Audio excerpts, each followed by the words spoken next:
Welcome to Stacking the Box with Matt Verderame and Sterling Holmes. I am Sterling Holmes live in Kansas City, while Verderame is his favorite time of the year. No, it's not Christmas. It's not 4th of July. It's not Halloween. It is Combine. Verderame, how are you? I'm okay. I'm doing good. I'm enjoying my week here in Indianapolis, even if it is burning all the midnight oil and then stealing somebody else's midnight oil and burning that as well. How are you doing? I'm good. I'm good. I'm doing well. Things are great, man. It's fun this time of year. All this excitement. The season, I don't want to say starts over because if you're a Chiefs fan, you're still celebrating. But if you're a fan Yeah, of 31 other teams, you're looking towards the future. What better that's time it. to look forward than right now? You try and find the next superstar. You do thousands of mock drafts trying to say, look at what I can do. Look at me. I should be a GM. It's a fun time of year. Yes. Yes. It is as you said, and I think correctly, right on the money. Like it's really the new season. It is, which is insane because the other season just ended 2 weeks ago. But that's the way the NFL calendar works. It's the way the NFL wants the calendar to work because you're always engaged, you're always invested.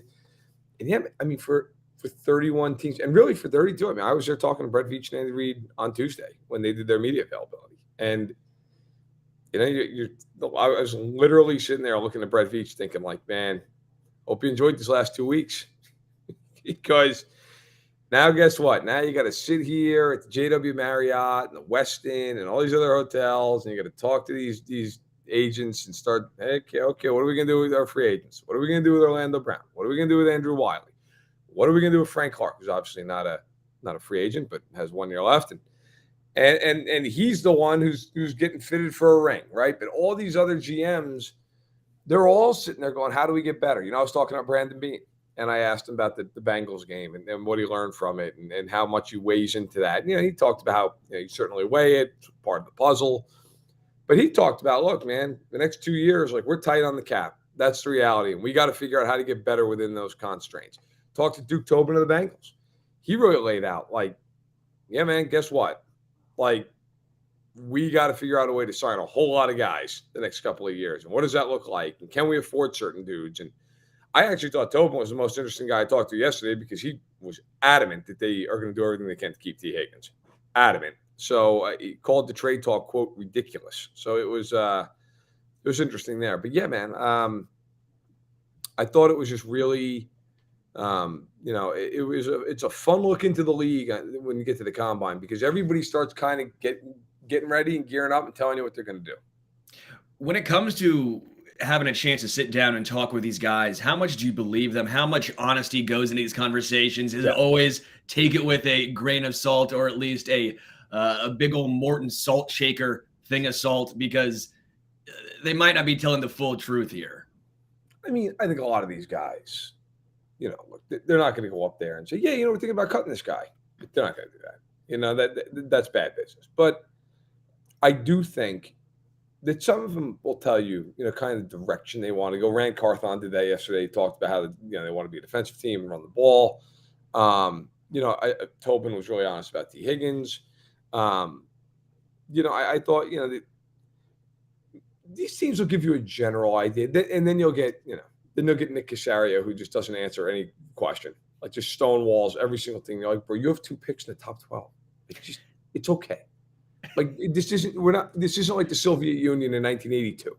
Like you can answer a question. It's all right. Like I asked him literally how he views this draft, and he just like gave like a non-answer to it. And I was like, what? So I mean, you get that. Then you get these like teams that don't even show up. Like I think the Packers don't. Like LaFleur didn't show up. Gutekunst did, but some of these teams are just like so secretive. It's funny.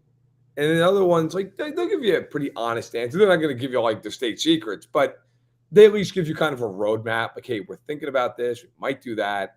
Okay, all right, that's fair enough. I can go with that. Yeah, you probably have 5, 6 teams in the league who treat this like their nuclear codes, which that's always fun.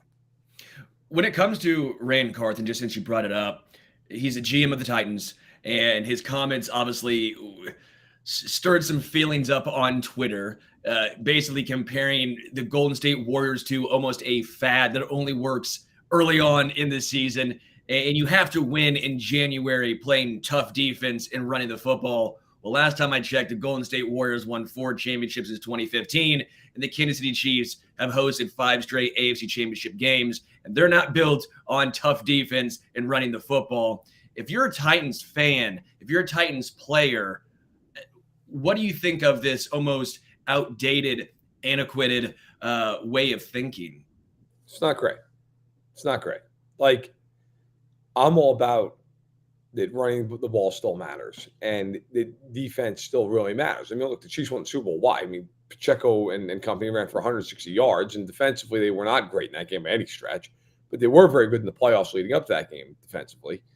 I mean, I don't think Grant Cardon's wrong in some sense. Like, I don't think he's wrong that it still matters to be physical and play defense and all those things. Where I do think he's wrong is this idea that, like, the run game comes first. It did when I was a kid. It did when he was a kid. It doesn't anymore. Things change. When I was a kid, the NBA was all about centers. If you didn't have a center, you couldn't win. You couldn't win.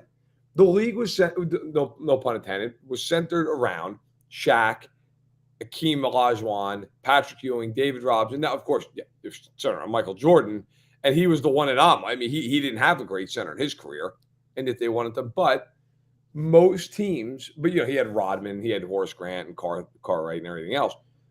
Most teams, if you'd have a big guy inside, like you were going to really struggle. You just were.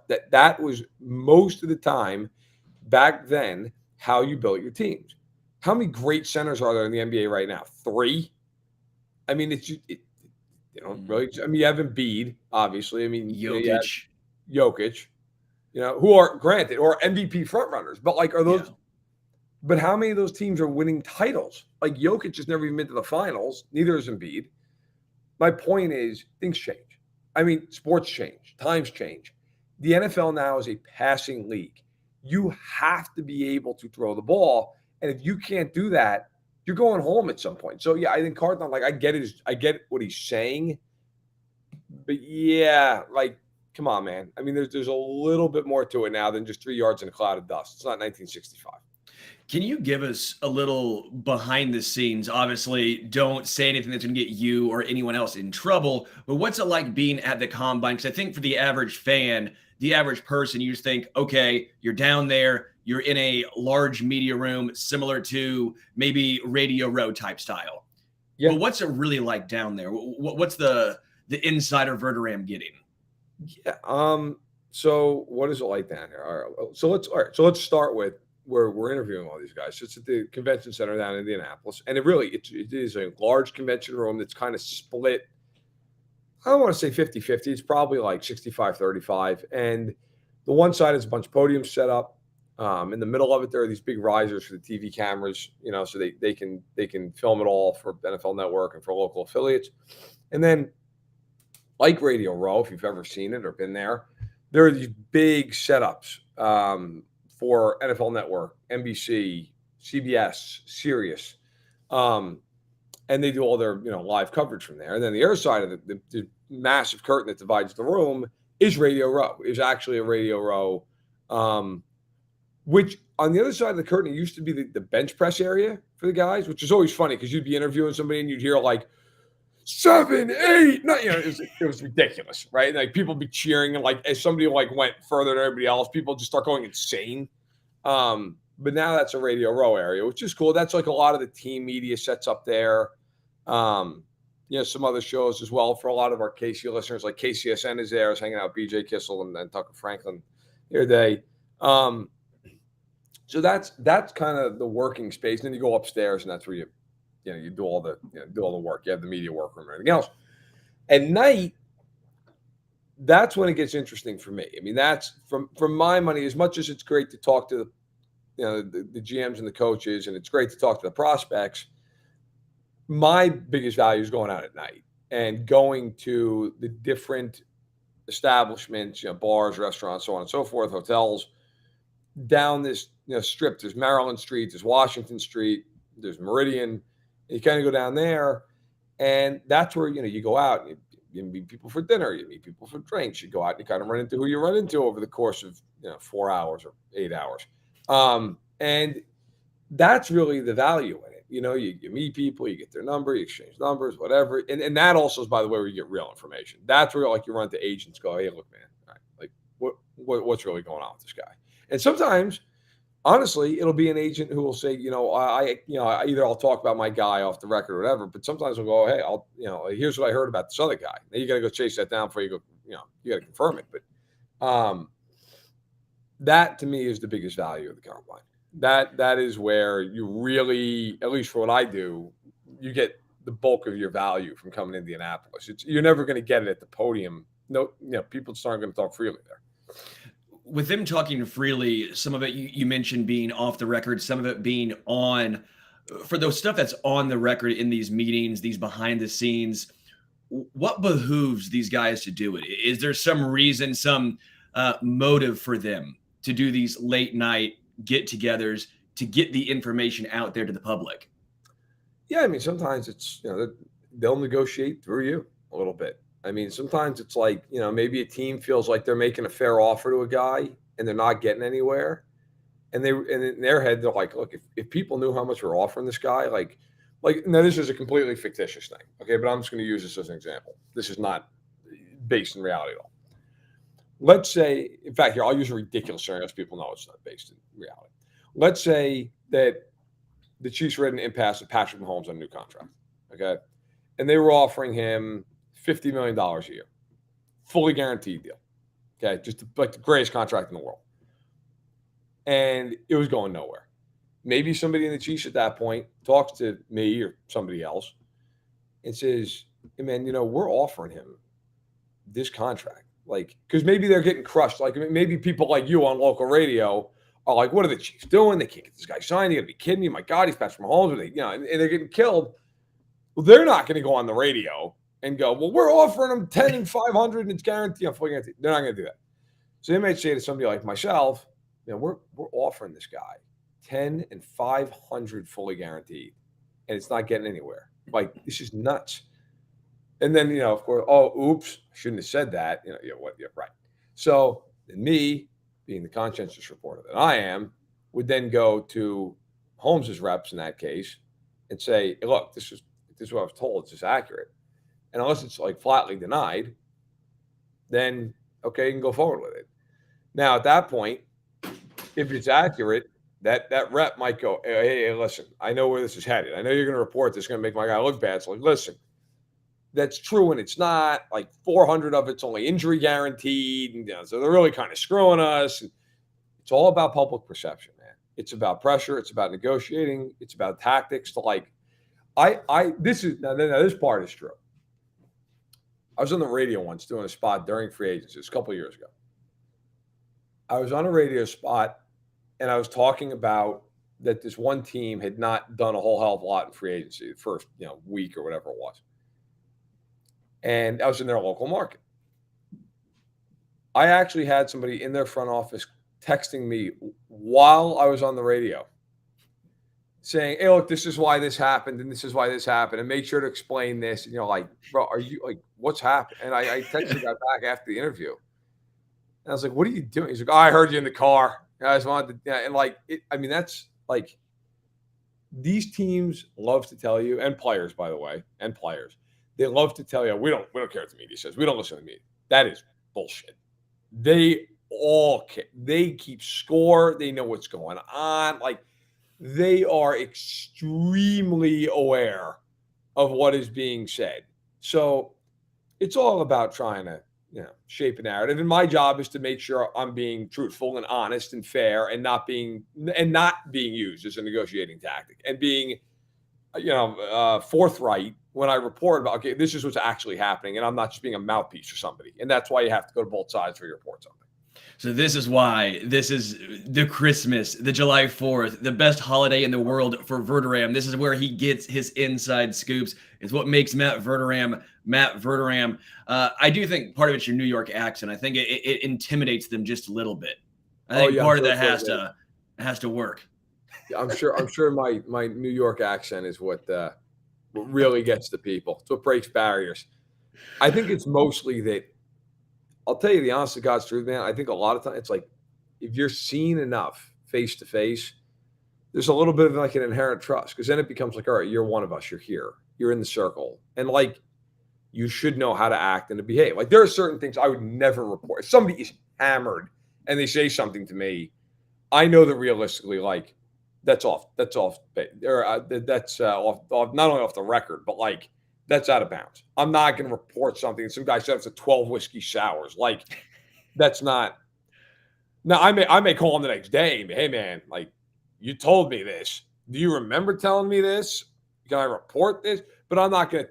I'm not going to tweet that out at 4 a.m. from some bar in Indianapolis. Oh, this. I mean, that's not. There are certain things like you don't do. And because if you do it, yeah, you might have that one big scoop, and guess what? You're never getting another one for the rest of your life.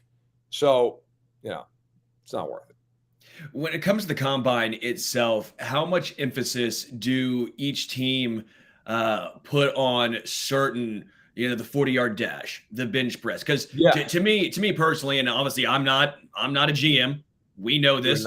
I'm not a coordinator, but to me, some of these events, they don't translate directly to football. We've seen dudes with great Darius Hayward-Bay. What did he do in the NFL? But does each NFL team have their own process when it comes to how much weight they put into each different event when it comes to the combine? Yeah, I mean, look, I think every team, it's a little bit different, right? I mean, realistically speaking,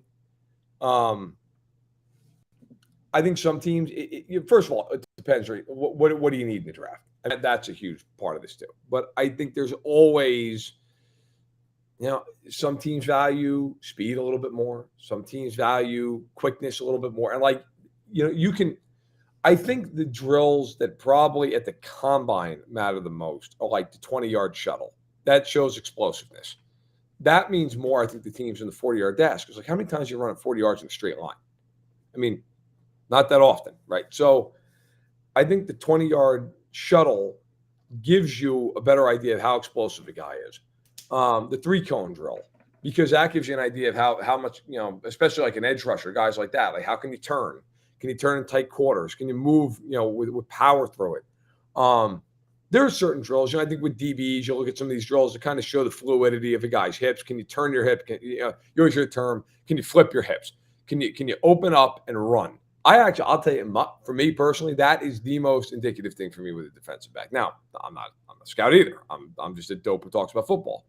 But I think, it's a lot about, can you open up your hips and can you run?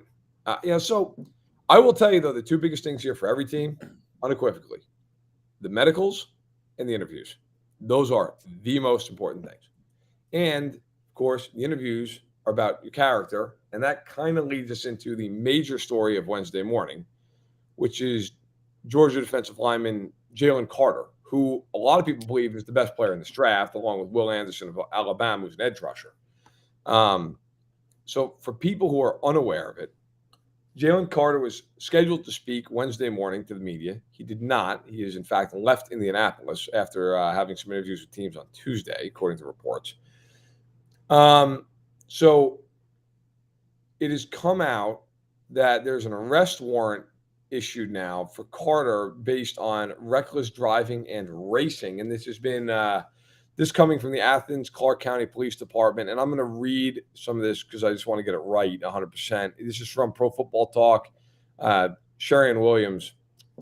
And this is the, let's see, that, okay, so the police department issued this statement, quote, as a result of the ongoing investigation into the January 15, 2023 fatal crash that occurred in the 900 block Barrett Scholes Road, the Athens Clarke County Police Department has secured arrest warrants for Jalen Carter, 21, for reckless driving and racing, the statement reads.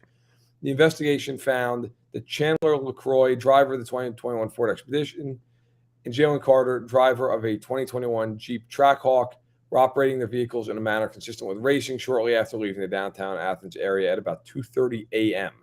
The evidence demonstrated that both vehicles switched between lanes, drove in the center turn lane, drove in opposite lanes of travel, overtook other motorists, and drove at high rates of speed in an apparent attempt to outdistance each other.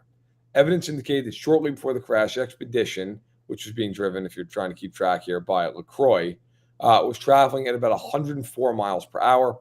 Toxicology report indicated that LaCroix's blood alcohol concentration was 0.197 at the time of the crash. Investigators determined that alcohol impairment, racing, reckless driving, and speed were significant factors to the crash.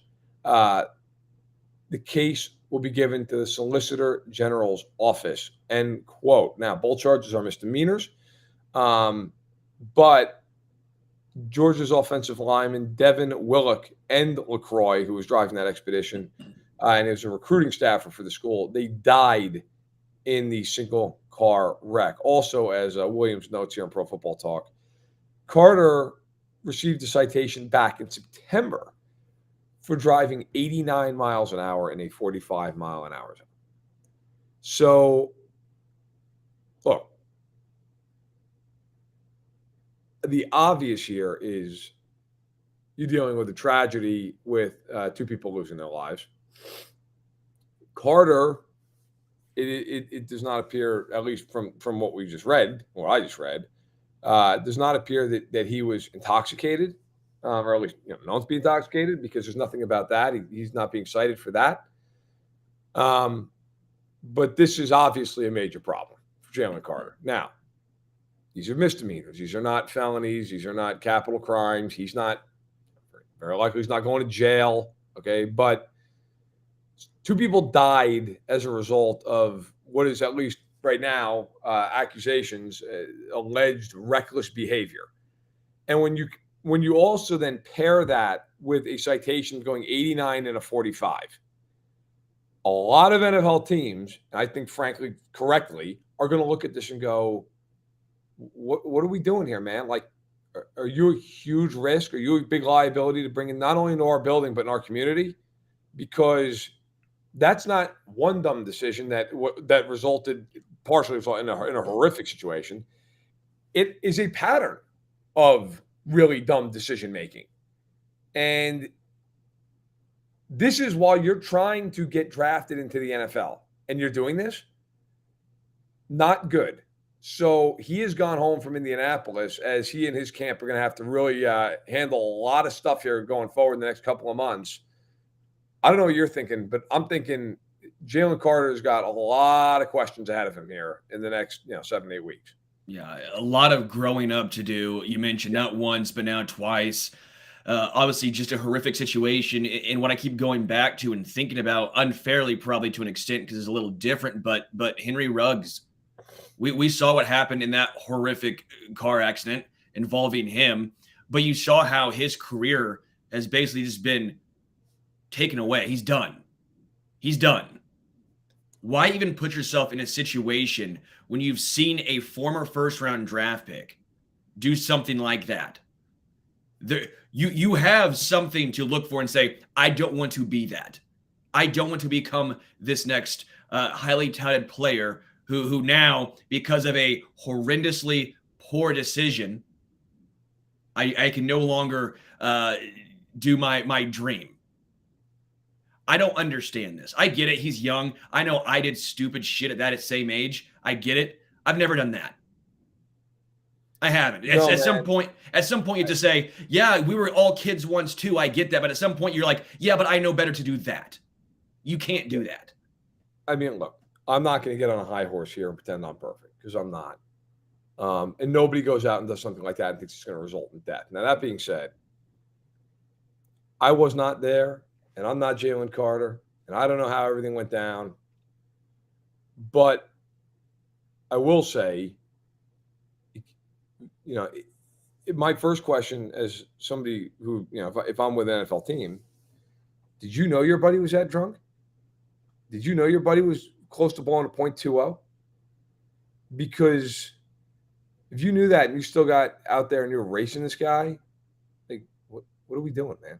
Like, what are we? I mean, now don't get me wrong. Like, not that going out and racing it, completely sober is a great idea. But like, you add in the fact that this person is more than double the legal limit in most states. What are we doing? I mean, then my next question is, can you explain to me why you're going 89 and a 45? 89. That's not 60. Okay, like 89 miles an hour and 45. What are you doing? What are you doing? And then honestly, the next thing would be, were you late? Were you late going somewhere? Not to excuse, but my point would be, I'd want to know if he was like, yeah, I'm late. I'm like, why are you late? Why are you late? You should be on time. Now listen, I always try not to judge somebody off the worst moment of their life, because everybody has the worst moment of their life. And some of us, it's far less, tragic, obviously, in this situation. I don't want to just paint Jalen Carter with a broad brush and say, oh, that's who he is. Okay. Because I don't know Jalen Carter. I don't know. That might have been by a country mile the worst decision of his life. And he made a really bad one. And thank God he's okay. And unfortunately, 2 people are not. Okay. And those people made their decisions. And those people tragically lost their lives because of it. But if I'm an NFL team and I'm looking at investing $25 million guaranteed in you as a high draft pick, yeah, man, I got a lot of questions. Not just for you. I got a lot of questions for the police. I got a lot of questions for people that knew you in Georgia. I got a lot of questions about who you are as a human being, because I need to know that. I need to be really comfortable, if we're bringing this back to football, I need to be really comfortable with selecting you. And it's not only for the team, but again, I say this, look, I know people scoff at this, but genuinely, like, I'm bringing you into the community. I can't have you be a liability in my community. I can't have you being a guy that if I'm a GM or a coach, I'm getting a phone call about at 3 a.m. every other week. Hey, man, he's tearing up the club. Hey, man, he got arrested again. Or, hey, man, you get a call from the police department. Hey, look, we pulled him over. We're trying to do you solid. But, like, he was going 90 in a 30. Like, if I'm a team, I need to know, is this a horrific, isolated incident? It's still a big problem, but it's at least at that point it's isolated. Or is this like, no, man, actually, there's a massive pattern of this. And got to say this too. Todd McShay of ESPN recently put out that there's character concerns with Jalen Carter. And people went after McShay, like vehemently went after him over this. There's people who owe Todd McShay an apology. Like, he was right. And I think sometimes in this day and age, we're so pro player in a lot of cases that anytime anybody criticizes a player, especially a young player, everybody just rushes to the guy's defense. I think sometimes it shows, like, sometimes there's reasonable criticism to be had. And in this case, very justified. Where does this affect Jalen Carter in his draft? Obviously, if we're going to stick with just the football side of things, you mentioned one of the top prospects coming into the NFL draft this season, 2 misdemeanors. NFL players have been drafted with a plethora of different things before going on against them.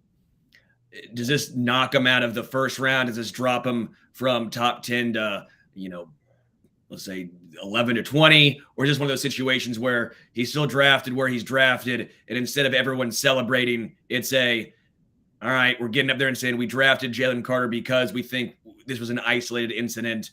We're expecting better from him going forward. I mean, I think if it is kind of, if you want to use the term, discovered, that Jalen Carter is generally a good person who made some really bad choices driving his car too fast in a 45, and obviously the big one, which we just talked about, which he has an arrest warrant out for. If it comes out that, like, okay, yeah, there's issues here. I mean, obviously there are issues here, but they're not. He's not a bad person. He's maybe he's got to grow up, and he's really got to make better choices. I mean, I said earlier the questions I'd ask. The other question I would ask, I said my first question would be, did you know your friend was drunk? I would also ask him, were you? I mean, now I'll give you an honest answer, and maybe the honest answer is no, I wasn't drunk. I have no idea. But you're out at 2:30 in the morning racing. I mean, I'm asking that question. That's a fair question. And of course, I'm not just asking him that question as well, but I'm trying to find out who he was with that night beyond those 2 men who unfortunately lost their lives. Were there other people in that party before they went out racing, allegedly racing? Now, that all said, listen, what this could, if there's a huge pattern here, he could drop like a rock in this draft. I mean, if there's a huge pattern of, like, this guy can't make good decisions, He's a major liability. He's going to drop. Now, keep in mind, this is football, and this is the NFL. And Jalen Carter is a great football player. Some team is going to justify it, no matter how many red flags there are, unless we're talking about major stuff even beyond this. Because as it stands, legally speaking, he's facing 2 misdemeanors. So he's not being implicated in the death of these men or anything like that. These are 2 misdemeanors. These are reckless driving and racing. He is, so right now, teams will give themselves the rationale of, well, 2 misdemeanors, we can work with this kid, so on and so forth. But if it comes out to a whole lot more, then yeah, absolutely, he could drop like a rock. Now, if it's what this currently is, teams will rationalize it because that's what teams in the NFL do. And somebody will still take him very high in the NFL draft, in my opinion. But it changes the tenor of whoever drafts him. It changes it from, man, we got Jalen Carter, and let's introduce him to the media, to like, all right, we took Jalen Carter. Like, we got to figure out how to present him to the fan base and to the media. And it presents a lot of problems. I'll tell you right now, some teams are flat out just going to be, we're not dealing with that. We're not. I mean, some team will, and that's why he'll still go and maybe even go really high. Some teams will absolutely say, we're not going near this situation. And so yeah, I mean, it could potentially cost him millions and millions of dollars. Going back to the combine, where you're at right now, what's the feel surrounding this draft? Is there a certain position or two that feels really, really deep, a position or two that feels really weak? What's the overall feel surrounding the combine right now? I think most people feel like this is a draft with a lot of depth. I don't think it's a great draft at the top. I mean, before this morning, the 2 players, it was kind of like, yeah, they're unassailable, are Carter and Will Anderson. I think those 2 players are head and shoulders above everybody else in terms of their football acumen. At quarterback, which of course always drives every conversation, everybody feels Bryce Young is the top guy. Or I should say most people. I've had a few people say, Stroud, but I think most people feel like Stroud, Richardson, Young are first-round picks. Will Levis, I think a lot of people feel like might be overvalued in the media a little bit, but takes one team to just love him at 10, and that's it. I think from talking to some people around the draft, corner is a position. It feels like a lot of people think there's a lot of depth at.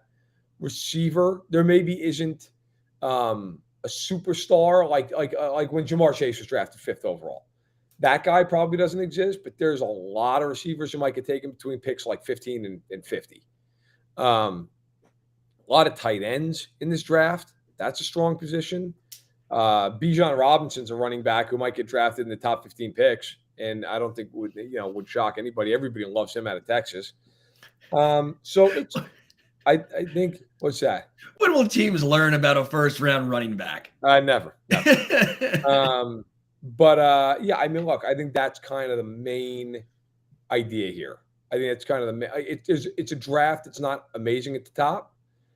You're more benefited if you have a lot of picks, day 2 and maybe into like the 4th round. I think that's kind of where a lot of the bulk of the value is going to be in this draft. Just going with wide receiver, you mentioned the depth. We've seen wide receiver, the market explode in free agency. We're seeing these incredibly large contracts being handed out to wide receivers. Has there been any talk about eventually that tampering down just a little bit with this new injection of young wide receiver talent? Well, I think, what's happening, and I forget, somebody talked about this at the podium yesterday. I can't remember who it was. The world is changing with the NFL, not only at the NFL level, but it's changing at the high school level. It's changing at the college level, and so it's affecting the NFL. Teams now more than ever at all levels, they throw the ball. They throw the ball more, and so you have these receivers who just develop much earlier. I mean, these guys are, you have some receivers who have 100 catches in a year in college. I mean, not a lot, but some. But guys are putting up NFL style numbers in college, and they're doing it in 12 games. So I think a lot of people around the league feel like, okay, well, would you pay a receiver $30 million, or would you just go take a shot or two at a receiver in the draft? Because there's more of them than ever. You can't find enough. Duke Tobin talked about this. you can never find enough good offensive linemen, ever. And if of course, for the Bengals, that's been a problem at times for them. On the flip side, you can, and he didn't talk about this part of it, but receivers, it feels like it's coming out of everybody's ears. I mean, you can find receivers anywhere you look. So it's been interesting. It's been interesting to see that change. And I think a lot of times now receivers, you have guys come in like Chris Olave, Garrett Wilson, who we talked to right here on this podcast on Radio Row. Guys come in have 1,000 yards, and you're not shocked by it.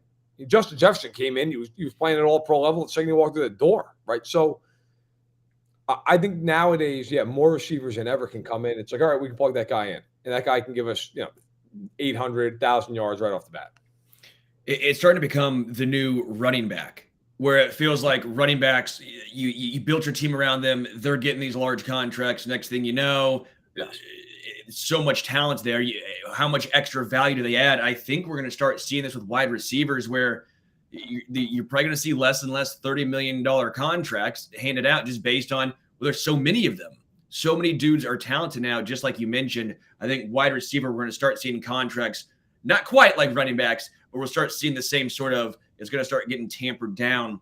One more, tight ends. You mentioned the tight end market.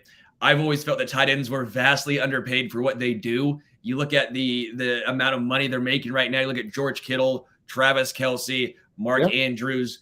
You're sitting here going, look at the numbers Travis Kelce's putting up, and he's not just receiving the ball. He's asked to do a lot more, even blocking, right? But the contracts don't necessarily represent that.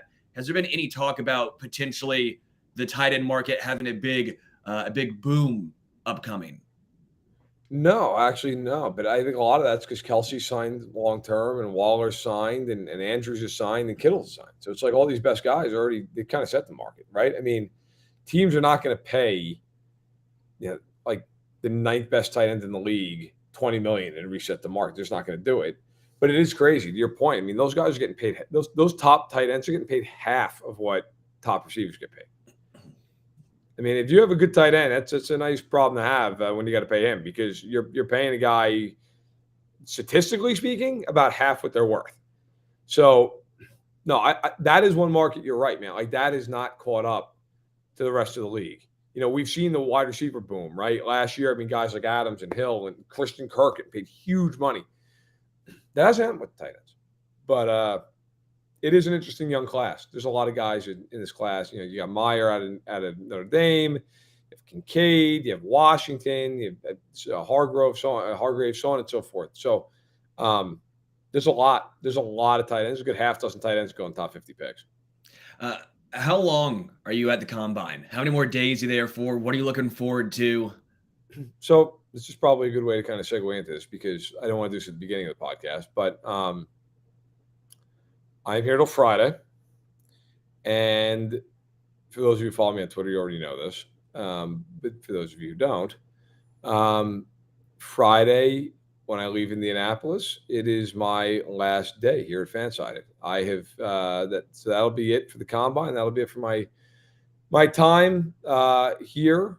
So this is not the last act in the box, because you are carrying on that flag. But for me, it is my last act in the box, which I will miss a lot, because I started doing this podcast, I think, about 5 years ago. And I have really enjoyed doing it, whether it was with Mark Carman, who's actually here. I ran into Carm yesterday.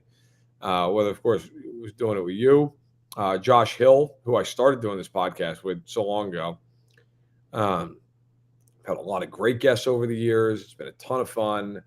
And I will say, I feel very good about leaving it in your hands. You are more than capable of handling it. In fact, you are probably more capable than I ever was at handling it. So I'm glad it's in your hands. Every once in a while, maybe I'll pop on as a guest and bother you. But yeah, that's the nicest thing you've ever said. Well, you know what? I'm a person. But this is the last one. So when I leave the combine Friday, that's it. I got to turn in the old proverbial key card. Start a new job on Monday. Out of respect for Fanside, I'm not going to sit here and talk about where I'm going. But it was a hard decision. It really was. I'm excited about where I'm going, for sure. But my first day at the new place, that'll mark 7 years and 11 months at Fansided. Like, it's been a long time, and it's been a lot of fun. It really has. Like, I really have enjoyed every minute of it. Watching the company grow, being able to grow professionally and personally myself. I mean, I showed up at Fanside, I was 26 and I was single, and now I'm 34 and fatter, and I've got 2 daughters and a wife and a mortgage, and I hope I'm a little more mature than I was 8 years ago. It's a miracle they didn't fire me. Some of the stuff I did when I was in my mid-20s, some of the stuff I said. But listen, I'm eternally grateful, and I'm really grateful to all of you who listen and who watch and who have supported the podcast. I know a lot of people who watch and listen to this also listen to the Arrowhead Addict podcast. I've had a lot of people ask me on Twitter, as Hawkeye's asking right now, are you leaving Arrowhead Addict as well? The answer to that is I don't know yet. Fansided has very graciously asked me to be a frequent guest on the show. I won't be on it in my every week capacity anymore, but I've got to kind of figure out where all that works with my new employer, because I want to respect them and their feelings on it. Of course, I do other radio gigs and stuff like that, and on a weekly basis. But this, with Fanside, of course, now about to be a former employer, I don't know how they'll feel about it. But I guess the answer to that is to be determined. Let's put it that way. But I will be on the Arrowhead Addict podcast this week. I will be on this week, and we'll see. We'll work it. If nothing else, I will pop in from time to time.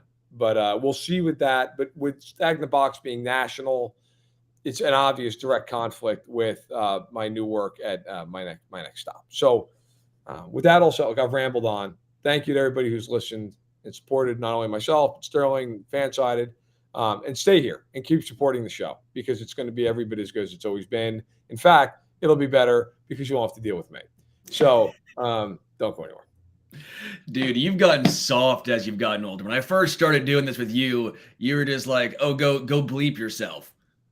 I have no idea if Verderame even likes me. Now you're over here inviting me to Blink 182, saying it's in good hands with me. Frankly, I almost miss the old New York Verderame. You're getting soft being in Chicago. Yeah, that's my problem. I've gone soft. I've gone soft in the middle. That's probably the only place I've gone. So listen, I had to invite you to Blink 182 because otherwise it's just me and my lovely, beautiful wife who's going to be tipping them back and screaming at the top of our lungs that we need to start a Blink 182 bar. So I need somebody to be a buffer zone for that. I love her. If she's listening, hey, man, I'll be back Friday. Keep the house in check, please. She's not listening. We're safe. But in any event, and thanks, Hawkeye. I appreciate it. For some reason, I can't see the chat today, so I apologize if there's people Same here. I can't see the chat either, so I only see it when it pops up. So I apologize if I'm not responding. Paul, thanks a lot, man. Listen, like I said, I going to a new place. I'm excited for it. Of course, sad to leave Fanside, but I'll stop in here from time to time, make sure Sterling's keeping the house nice, and I will. The Arrowhead acting is, again, it's TBD. It's TBD. I don't know exactly what that's going to look like, but it will not be me being on, post game and all that. That I will. That I can tell you. I won't be on Sundays anymore, stuff like that. So, but Fanside has expressed interest in allowing me to do some stuff with the AA podcast if it works with the new employer, and that's something I haven't broached with them yet because I feel like I haven't even started there yet. Might be a little bit. Hey, would you mind if I come on as a weekly guest or something? So we'll see. But if it can work out, I'd be thrilled about that. I don't know if we've thought about this yet. Just spitballing here. You throw on a mullet, like a mullet, one of those fake ones. Yeah. You take your glasses off. Maybe you have a fake mustache you put on in your VAT Verderame. I think that for sure would work. That'll fool him. I might need something to change my voice. I have one of the most distinctive voices I think in the whole damn industry. So I might not want to do that. That's one of those things I've always wanted to do, like a radio show, but I'm like, I could never do it if I'm not in New York because people are going to be, who is this guy? Who is, I can't listen to this guy. Like, I can't do radio in Chicago. They're going to hear me talk. Get out. So, it's either going to be like New York or national or something. But Well, before we cry on this show, before I have some tears just come down my face. Up until Friday, what else do you have going on at the combine? Is there a certain event, another I guess event that you're really looking forward to attending down there? So this will be the first time that they're actually letting us all in there to see the events in person. Like, and since I've been coming, they used to do it, then they stopped doing it. They kicked us all out of Lucas Oil. Now we're allowed to go back in. So, no, not particularly. I mean, there's nothing that I'm like, oh my God, I can't wait. I've got to go see it. I mean, I look forward, frankly, to. I like the coach and the GM media availability. I was there all day yesterday. I'll go back 1:00 today. You got Eric DeCosta speaking, Mike McCarthy, D'Amico Ryans, Martin Mayhew of the Commanders. It's just kind of bits and pieces today, but you better believe I'm going to be there for the Eric DeCosta one, because I got questions, Eric. I got questions. You're going to pay Lamar $250 guaranteed? Because if the answer to that question is no, then I know what's coming next. So try getting him 12 whiskey sours deep. That's your next game plan. Come on. Yeah, we'll see how it plays out. But yeah, no, that'll be that. And then I'll write a few notebooks from here, and I'll talk to some of the prospects, and I'll try to get breaking news. So, what's going on in your life? We just did a bourbon tour down there in Kentucky. Went to Versailles. Yes, you heard me right. Versailles. Our tour guide, great dude, big old beard, without Woodford Reserve, right? And he goes, it's pronounced Versailles. We here in the United States, we don't call it Paris, we call it Paris. So it's pronounced Versailles. I'm like, you know what? Can't argue with that logic. So we went to Woodford Reserve, did a whole tour, got a whole bunch of bourbon, brought some back, the double oaked, incredible bourbon. Got a couple other special edition ones from there. Then went to Buffalo Trace. And I'm thinking, hey, Buffalo Trace, so hard to find. I'll go to the distillery. They'll have some. No, I'm the jackass. They sold out at 10:30 in the morning. 10:30 in the morning, they were sold out of bourbon at the distillery. No Blanton's, no Eagle Rare, no Weller's, no Buffalo Trace. So then I went to a new one called Jepta Creed. It's a new one of the bourbon trail. The newest one opened in 2016. They're unique. The original bourbon I thought was not good, but a couple of their specialty ones were actually incredible. And their veterans edition, like red, white, and blue one, where partial some of the money goes to the veterans. Incredible. Maybe the best bourbon I tried all day. So I got some of that. So it was a good trip. All in all, a good trip, and bourbon's involved. Nice. Well, that's good. I'm glad. I don't have anything that exciting other than what we just talked about. Just you and the combine, getting inside scoops, staying out late, and starting a new gig. Yeah, besides that, yes. I will tell you, I'll leave it at this, because this is the only way I know how to leave this podcast. I am so sick of Aaron Rodgers. I can't take it anymore. Like, honest to Christ, I don't care what he does. I don't give a shit. Do anything, man. I am so sick and tired of like the whole, what is he going to do? What does he want to do? Who cares? The Packers just went 8-9. They're going to lose guys this offseason. He played like garbage for most of the year. Like, I don't care what he does.